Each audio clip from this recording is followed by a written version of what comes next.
Hello children. இன்னைக்கு நம்ம 10th standard social science economics இருக்கிற third lesson food security and nutrition அப்படிங்கிற இந்த லெசனோட book back long answers discuss பண்ணலாம்.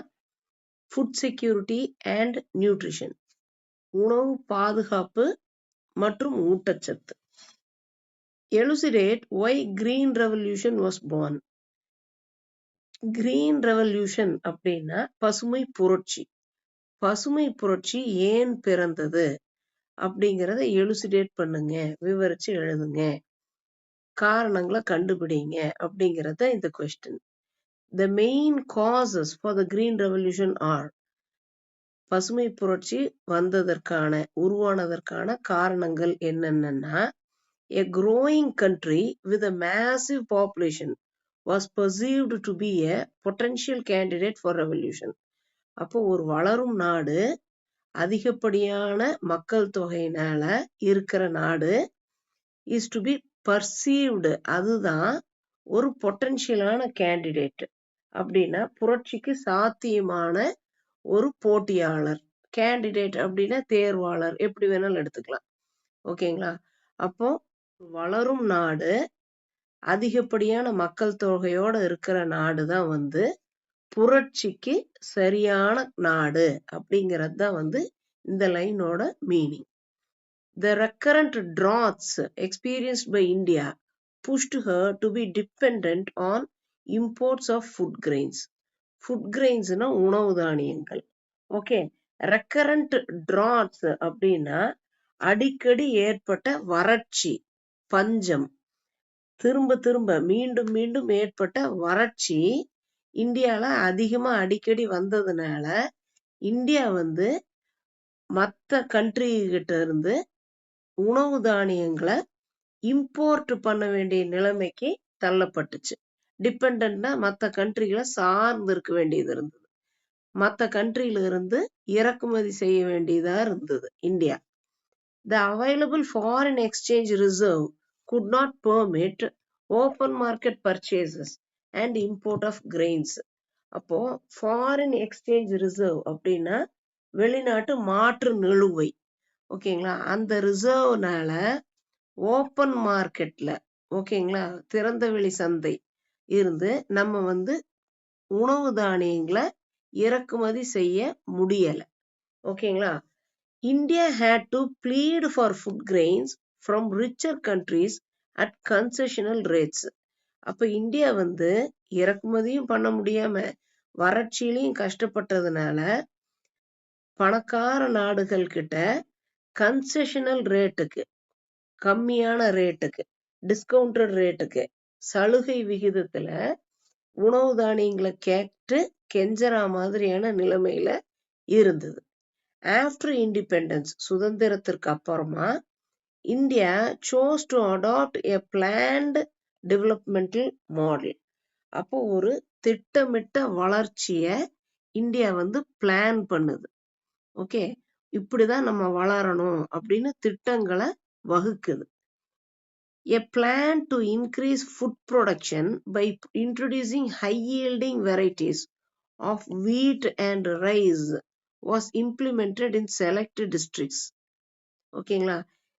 இது மீனிங் என்னன்னா, உணவு தானியங்கள் உற்பத்தியை அதிகப்படுத்துறதுக்கு ஹை yielding வெரைட்டி அப்படின்னா அதிக மகசூல் தரும் இனங்கள், ஓகே, விதைகள், அத விதைச்சு கோதுமையும் அரிசியையும் அதிக மகசூல் பெறலாம் அப்படின்னு சில மாவட்டங்கள்ல மட்டும் இந்த மாதிரி கோதுமையும் அரிசியும் ஹை yielding வெரைட்டியா விதைச்சு பார்த்தாங்க.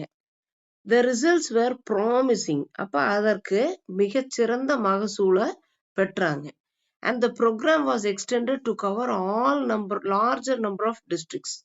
அப்ப இந்த பிளானை இந்த மாதிரி ஹை yielding வெரைட்டிஸ், அதிக மகசூல் தரும் இந்த இனங்கள், விதை இனங்களை விதைச்சு அதிகமான மகசூல் பெறறதுக்கு பல மாவட்டங்கள்லயும் இவங்க அடுத்து இந்த ப்ரோக்ராமை எக்ஸ்டெண்ட் பண்ணாங்க, இந்த திட்டத்தை விரிவு பண்ணாங்க. Thus, Green Revolution was born in the country, paving way for self-sufficiency in food grain production. அப்ப it is born in our country. அப்ப புரட்சி, பசுமை புரட்சி வந்து இந்தியால பிறந்தது. எதுக்கு அப்படின்னா paving way for self sufficiency. Paving வேன்னா வழி அமைச்சு கொடுக்கறது. எதுக்குன்னா செல்ஃப் சஃபிஷியன்சி. செல்ஃப் சஃபிஷியன்ட்னா நம்மளுக்கு நம்மளோட உற்பத்தி போதுங்கிற அளவுக்கானது. உணவு தானிய உற்பத்தியில் தன்னிறைவு பெறுதல். ஓகேங்களா? ஃபுட் கிரெயின்ஸ், உணவு தானியங்கள் உற்பத்தியில. Okay, explain minimum support price. Minimum support பிரைஸ்னா குறைந்தபட்ச ஆதார விலை. Okay, minimum support price is a price fixed by an expert group for a particular crop by considering various costs involved in the cultivation of that crop. அப்போ minimum support price, குறைந்தபட்ச ஆதார விலை யார் fix பண்ணுவா அப்படின்னா an expert group. அப்படின்னா ஒரு நிபுணர் குழு. ஓகே, அதுக்குன்னு இருக்கிற எக்ஸ்பர்டிஸ் பீப்புள், அவங்க வந்து இந்த விலையை நிர்ணயிப்பாங்க. எப்படி அப்படின்னா ஃபார் அ பர்டிகுலர் கிராப், ஒரு குறிப்பிட்ட பயிருக்கு, by considering various cost involve in the cultivation, அந்த பயிரை விளைவிக்க என்னென்ன செலவுகள் அடங்கும் அப்படிங்கிறத கணக்குல கருத்துல வச்சு மினிமம் சப்போர்ட் பிரைஸ் ஃபிக்ஸ் பண்ணப்படுது. ஓகே, ஆஃப் தேட் கிராப், அந்த பயிருக்கான எம்எஸ்பி வந்து இந்த நிபுணர் குழுவால நிர்ணயிக்கப்படுது. Minimum support price for the crops were announced at the beginning of the season. அப்போ பயிரோட பருவத்தின் தொடக்கத்தின் போதே எம்எஸ்பி வந்து அறிவிக்கப்படுது, நிர்ணயிக்கப்பட்டுரும் for the crops. Okay, and the state procured the harvested grain through the food corporation of India. அப்ப இந்த விவசாயிகள் வந்து அவங்களுடைய விளைச்சல்களை ஃபுட் கார்பரேஷன் ஆஃப் இந்தியா கிட்ட கொள்முதலுக்கு கொடுத்துடலாம். கவர்மெண்டே வந்து எஃப்சிஐ, ஃபுட் கார்பரேஷன் இந்தியா மூலமா விவசாயிகளுடைய விளைச்சல் பயிர்களை ப்ரொக்யூர் பண்ணிக்கும். ப்ரொக்யூர்னா அறுவடை செய்யப்பட்ட தானியங்களை கொள்முதல் செஞ்சுக்கிறது. ஓகே, ஹார்வெஸ்டட் கிரெயின் அப்படின்னா கொள்முதல் செய்யப்பட்ட, அறுவடை செய்யப்பட்ட தானியங்கள்.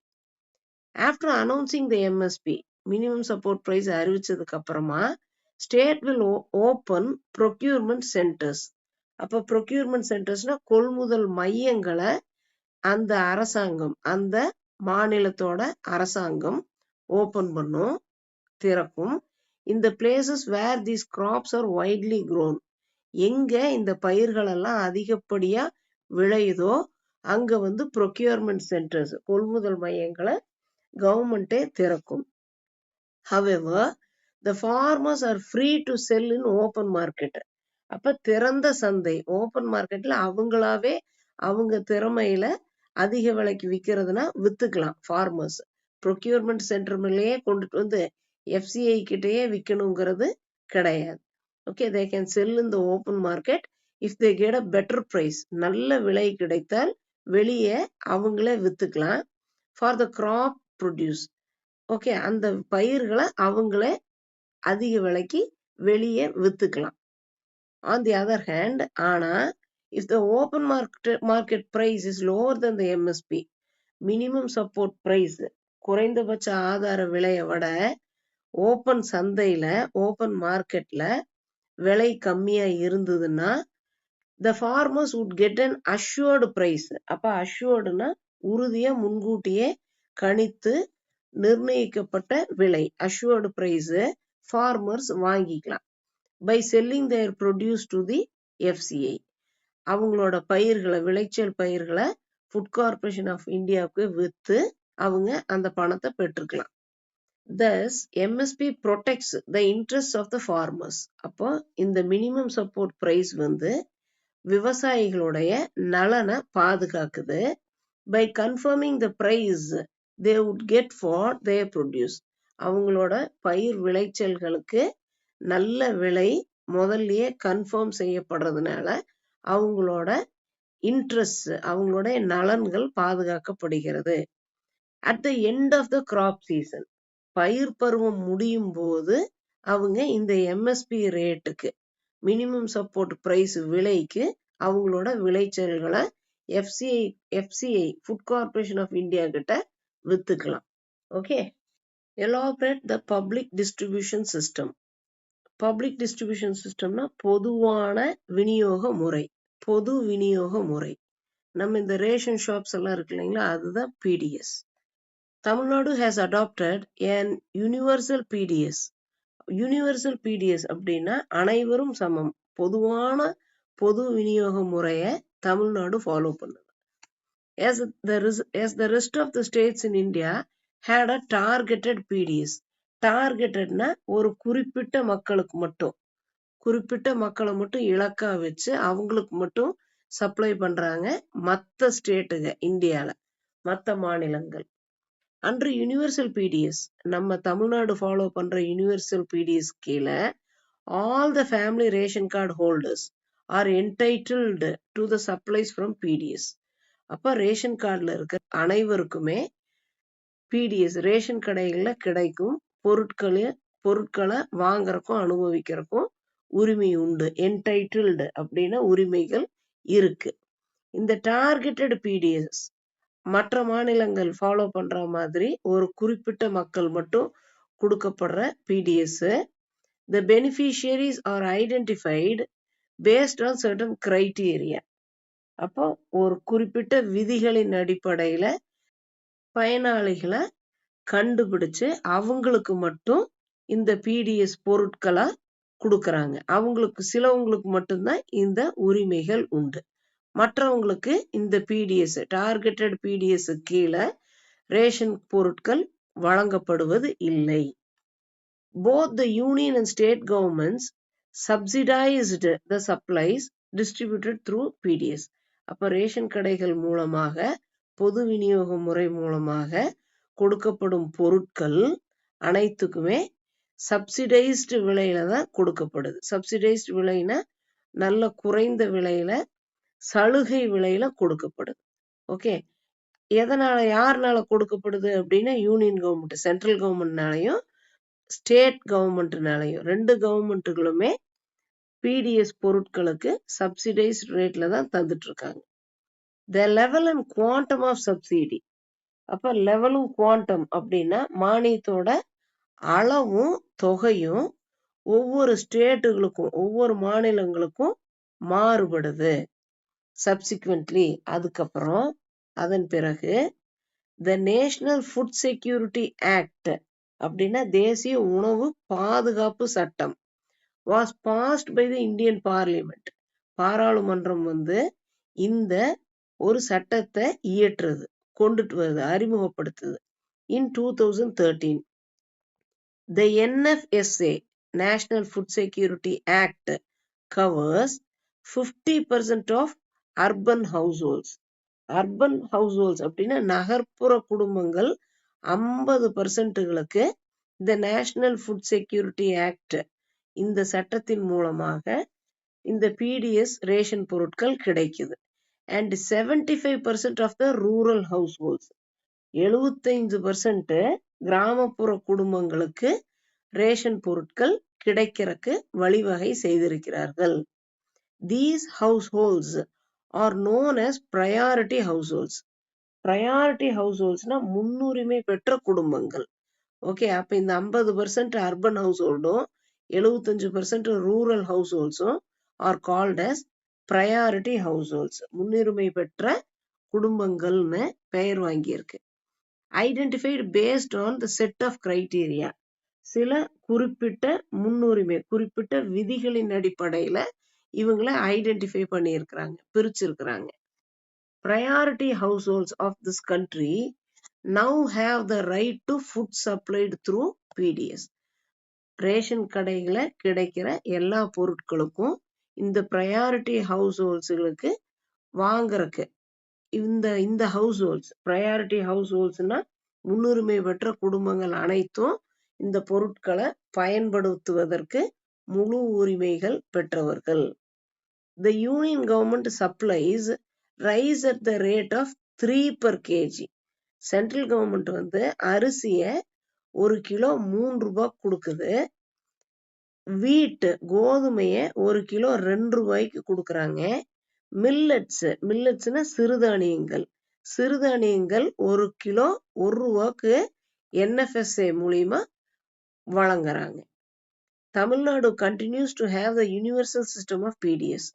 தமிழ்நாட்டுல மட்டும்தான் எல்லாத்துக்குமே பொதுவான விநியோக முறை ஃபாலோ பண்ணப்படுது. and supplies rise at free of cost to all card holders.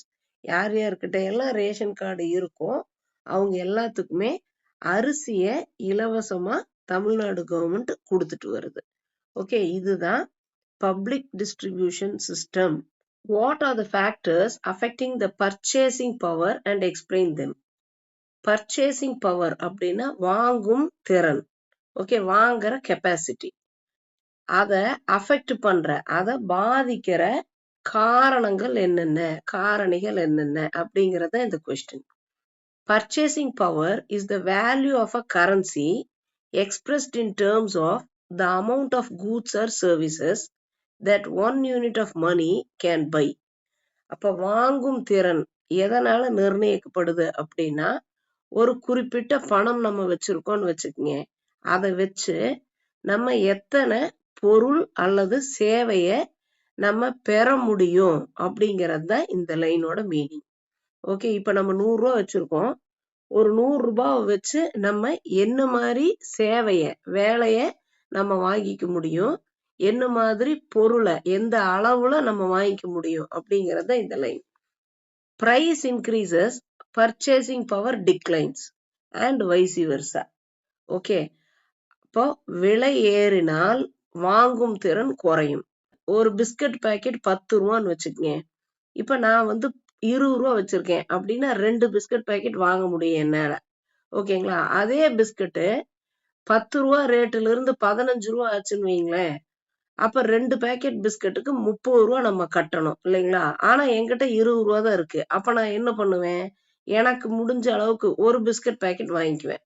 அப்ப எனக்கு பர்ச்சேசிங் பவர் கம்மியாயிருக்கு, விலைவாசி விலை ஏறி இருக்கு. ஓகேங்களா? அதுதான் இந்த லைன். வைசி வெர்சா அப்படின்னா இதுல இருந்து இதுக்கு மாறாக, இதுல இருந்து இதுக்கு மாறாக அப்படிங்கறத வைசி வெர்சாங்கிற வேர்டுக்கான meaning. The factors that affect the purchasing power are, அப்ப வாங்கும் திறனை குறைப்பதற்கோ மாறுதல் செய்வதற்கோ உண்டான காரணங்கள் என்னென்ன அப்படின்னா, first point is over population. மக்கள் தொகை பெருக்கம் வாங்குற திறனை குறைக்கும். The population growth rate in India is high. அப்ப மக்கள் தொகை வளர்ச்சியின் விகிதம் இந்தியால ரொம்ப அதிகமா இருக்கு. Large population leads to increasing demand.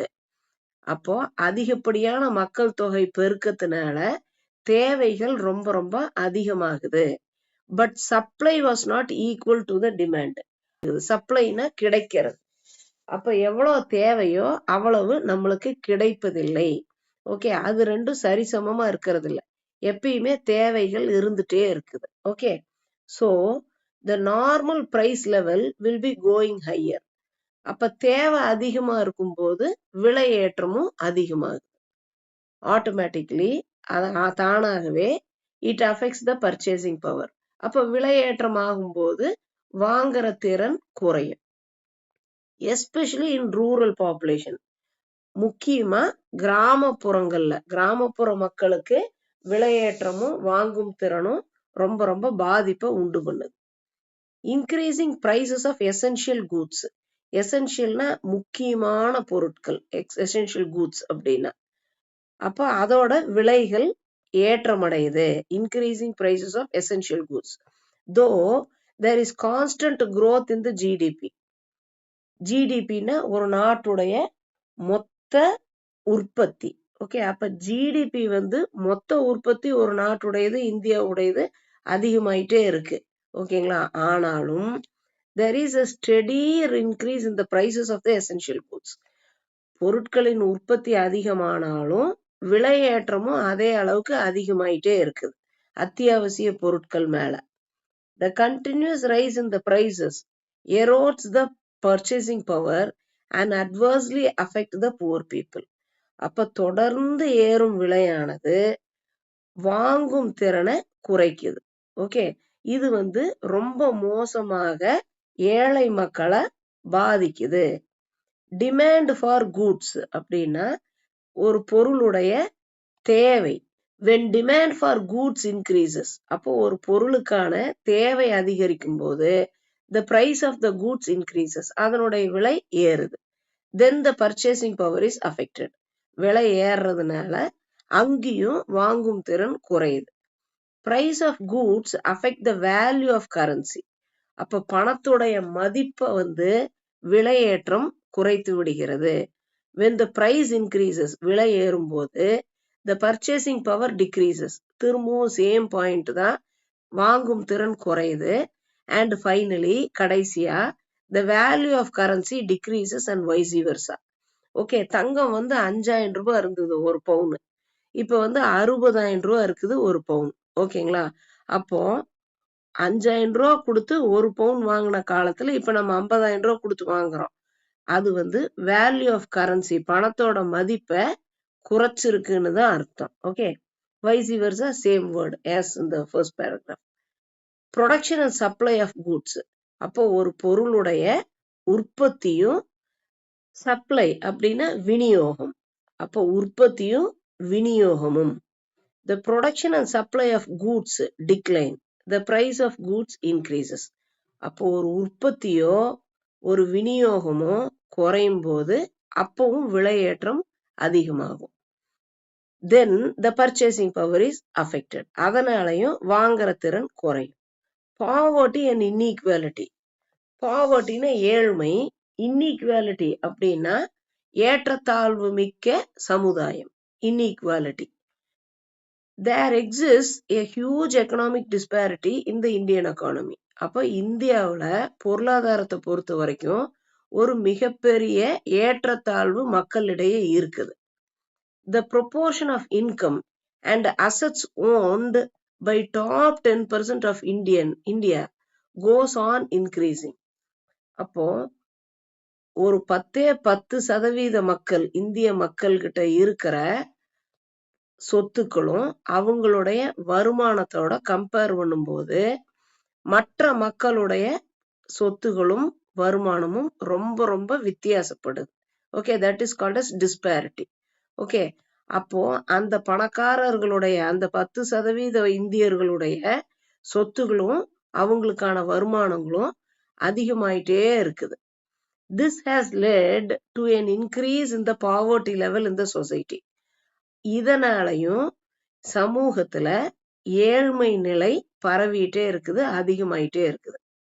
generally, பொதுவாக purchasing power is affected by poverty and unequal distribution of wealth also.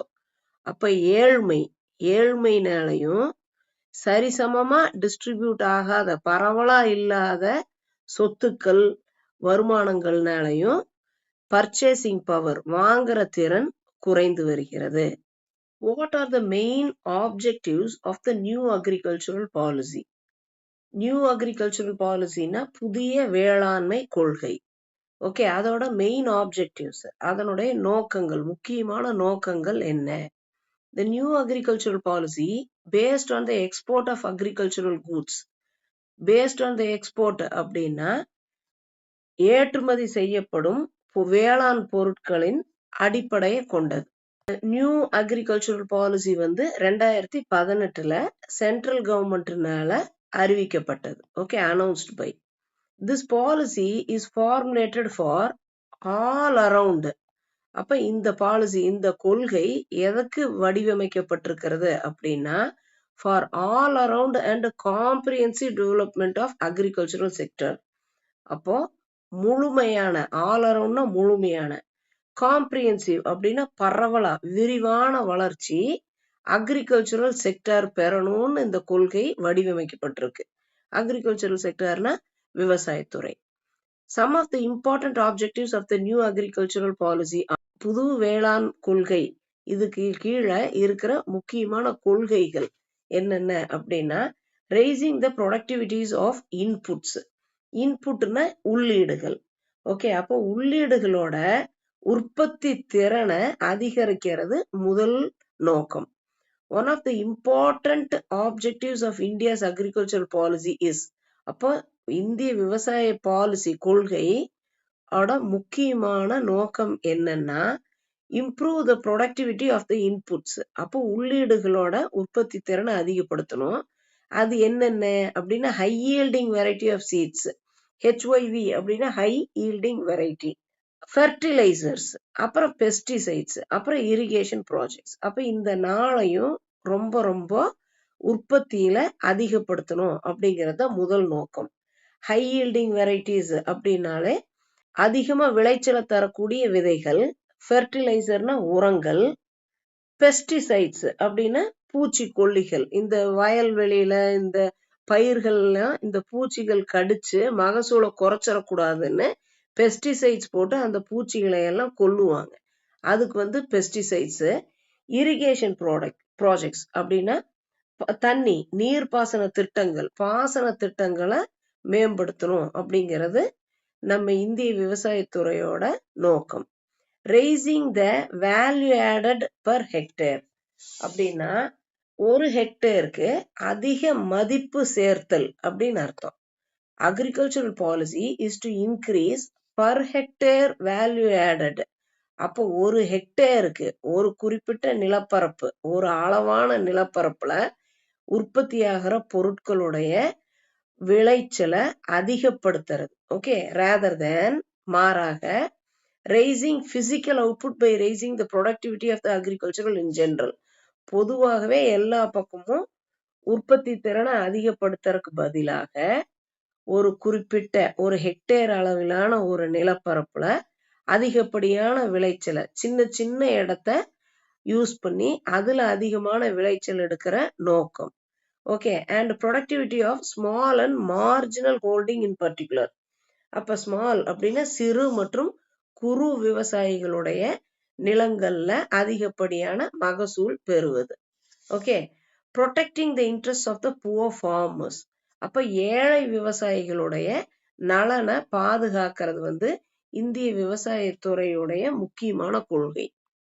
agricultural policy is proposed to protect the interests of the poor and marginal farmers.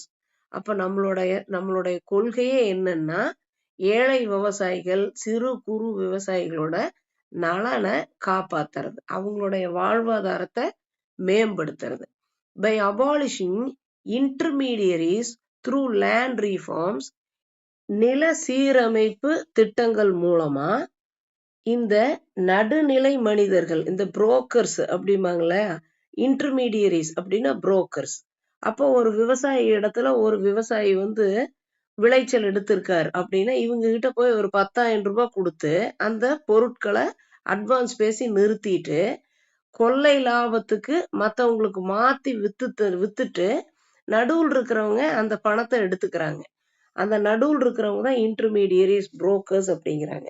அவங்கள இந்த நில சீரமைப்பு திட்டம் மூலியமா ஒழித்து நேரடியா விவசாயிகளுக்கே லாபங்கள் போய் சேர்ற மாதிரி பண்றது விவசாய கொள்கைகள்ல ஒன்று. ஓகே, சோ தட் இனி ஒரு பாயிண்ட் இதுல என்ன சொல்றாங்கன்னா எக்ஸ்பேண்டிங் இன்ஸ்டிடியூஷனல் கிரெடிட் சப்போர்ட் அப்படின்னா கடன் மூலமா ஆதரவு கொடுக்கறது விவசாயிகளுக்கு. ஓகே, இன்ஸ்டிடியூஷனல் அப்படின்னால இவங்களே கவர்மெண்டே ஒரு நிறுவனமா கூட்டுறவு சொசைட்டி மூலமாகவோ கவர்மெண்டே கடன் உதவி விவசாயிகளுக்கு தந்து அவங்களுடைய வாழ்வாதாரத்தை காப்பாத்துறது நம்ம கவர்மெண்டுடைய விவசாயத்துறைக்கான மேம்பாட்டுக்கான திட்டங்கள். Modernising agricultural sector. அப்ப விவசாயத்துறைய மாடர்னைஸ் பண்றது, நவீனமயமாக்குறது. The policy support includes the introduction of modern technology in agricultural operations. அப்ப விவசாயம் செய்யும் முறைகள்ல புது புது தொழில்நுட்பத்தை அறிமுகப்படுத்துறது விவசாயத்துறையின் ஒரு கொள்கை. and application of improved agricultural inputs. அப்ப இந்த விவசாய உள்ளீடுகள் என்னென்ன, high yielding varieties, அதிக மகசூல் தரும் இந்த விதைகள், ஃபெர்டிலைசர்ஸ் உரங்கள், இதுகளுடைய குவாலிட்டியை, தரத்தை, அதுகளுடைய உற்பத்தி திறனை அதிகப்படுத்தி கொடுக்கிறது. என்வாயன்மெண்டல் டீக்ரடேஷன் அப்படின்னா இயற்கை வளங்கள்ல ஏற்படும் சூழல் குறைபாடு. Okay, agricultural policy of India has set another objective to check அப்படின்னா இந்த அக்ரிகல்ச்சரல் பாலிசி நம்ம வேளாண் கொள்கை ஒரு ஆப்ஜெக்டிவ் ஒரு நோக்கம் ஒண்ணு வச்சிருக்கு. அது என்னன்னா டு செக் அப்படின்னா இந்த சூழல் இந்த என்வாயன்மெண்ட் சூழல் கெடுதலை குறைக்கணும், சூழல் கெடாம பாத்துக்கணும் அப்படிங்கறத இந்த டு செக்ங்கிற வார்த்தைக்கு meaning. Environmental degradation of natural base of Indian agriculture.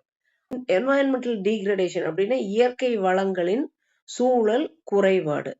இந்த சூழல் இந்த சுற்றுப்புற சூழல் தான் விவசாயத்துக்கு முக்கியமான அடித்தளம். Okay, removing bureaucratic obstacles. Bureaucratic ஆப்ஸ்டக்கிள்ஸ்னா அலுவலக ரீதியான தடைகளை நீக்கிறது. ஓகே, அப்ப அது என்ன? A policy has set another objective. இன்னொரு கொள்கை என்னன்னா to remove bureaucratic obstacles on the farmers cooperative societies. அப்ப விவசாயிகளோட கூட்டுறவு சங்கங்கள்லயும் செல்ஃப் ஹெல்ப் இன்ஸ்டிடியூஷன் சுய உதவி குழுக்கள்லையும் அவங்க சுதந்திரமா செயல்பட்டுக்கலாம். எந்த ஒரு அதிகாரிகளுடைய எந்த ஒரு ஆதிக்கங்களுடைய தொந்தரவுகளோ தடைகளோ இருக்காம பாத்துக்கிறது நம்ம வேளாண் கொள்கையில ஒரு முக்கியமான ஒரு நோக்கம். Okay, so these are the main objectives of new agricultural policy. ஓகேங்களா? இப்ப நம்ம இந்த லெசனை கவர் பண்ணியிருக்கோம். மற்ற எல்லா லெசனும் சீக்கிரம் போஸ்ட் பண்றேன். உங்களுக்கு இந்த லெசன் புரிஞ்சிருக்கும் நான் நம்புறேன். நல்லா படிங்க. Best wishes. இந்த ஜெயந்திஸ் எஜுகேர் அப்படிங்கிற இந்த யூடியூப் சேனலை உங்க ஃப்ரெண்ட்ஸுகளை சப்ஸ்கிரைப் பண்ணிக்க சொல்லி ரெக்கமெண்ட் பண்ணுங்க. நீங்களும் சப்ஸ்கிரைப் பண்ணிக்கங்க. முடிஞ்ச வரைக்கும் ஷேர் பண்ணுங்க. so that it reaches many of the students. Best wishes.